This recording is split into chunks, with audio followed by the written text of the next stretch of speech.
మీరు ఇక్కడ చూస్తూ ఉన్నటువంటి గేదె వచ్చేసి తులుచూడు పడ్డండి, ముర్రా జాతిగా చెప్తున్నారు రైతు. మీరు చూసుకోవచ్చు తులుచూడు పడ్డ. డెలివరీ కావడానికి ఇంకా 10 నుంచి 15 రోజులు టైం పడుతుంది అంటున్నారు. నా అంచనా ప్రకారం అయితే ఇంకా 4 రోజులు టైం పడుతుంది అనుకుంటున్నా.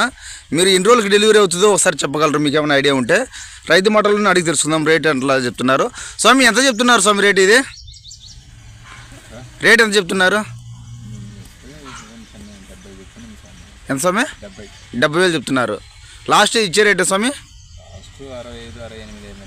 68. లాస్ట్ కుదరదంటే 65 అంతే, అంతకంటే ఏం తగ్గదు. దీనమ్మ పాలు ఇచ్చేది స్వామి? 10 లీటర్ పాలు ఇచ్చేది దీనమ్మ. గేదె మాత్రం బాగుంది, మీరు చూసుకోవచ్చు. దీని మదర్ మిల్క్ కెపాసిటీ వచ్చేసి రోజుకు 10 లీటర్లు ఇచ్చేదంట. ఇదైతే రోజుకు ఉదయం 4, సాయంత్రం 3 గ్యారంటీ అంటున్నారు. ఇస్తుందా స్వామి ఆమె పాలు? 4, 3 ఇస్తుందా? అయితే కొమ్ము రింగు క్వాలిటీ కానీ గేదె కానీ బాగుంది. గేదె మాత్రం చాలా బాగుందండి, తులుచూడు పడ్డ. ఇంకా 2 సార్లు మనం మేత వేసుకుని మేపుకునే కూడా మంచిగా పాలు దిగుబడి ఇస్తుంది. గేదె మాత్రం చాలా బాగుందండి. కావాల్సిన వాళ్ళు స్క్రీన్ పైన నెంబర్ ఇస్తాను, సంప్రదించండి. డెలివరీ కావడానికి నా అంచనా ప్రకారం అయితే 4 రోజులు టైం పడుతుంది.